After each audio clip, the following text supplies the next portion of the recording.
По 12 години до делување на 23 октомвриската награда, новата влада одлучи денот на основањето на Македонската револуционерна организација да не биде одбележан со собраниска свеченост и наградување на заслужните во различни области од општествениот живот.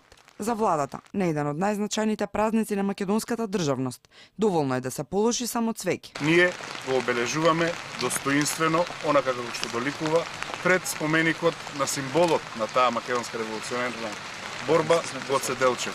Владиниот коалиционен партнер Либерална партија пак го одбележи со предлог веќе никогаш да не се празнува.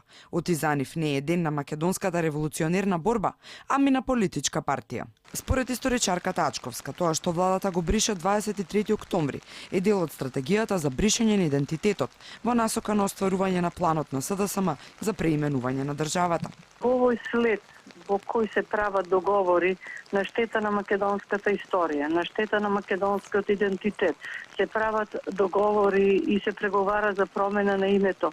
Значи, логична последица е укинување на денот на 23 октомври, со кој нам треба да ни ја избришат нашата колективна меморија, за да можеме полесно да бидеме преименувани и нашата историја може би да почне од 91 година или да почне од денес. Значи, целта да се избрише континуитетот на македонската борба, на македонското траење, на македонската државност. Таа потсетува на огромното значење на овој ден. Тоа беше круна на сите борби на македонскиот народ во 19 век за своја слобода и автономија.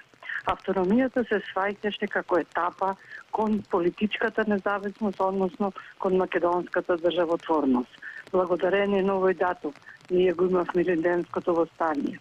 Ја имавме Крушевската република, а традициите на Илинден и на Крушевската република беа преточени во востанието на македонскиот народ 1941 година и во Асном, кога се формираше првата македонска држава. Токму во име на 23 октомври, борбата никогаш не застана, вели таа, ами резултираше во 1991 година, кога народот на референдум на 8 септември јасно кажа оти сака самостојна и независна држава.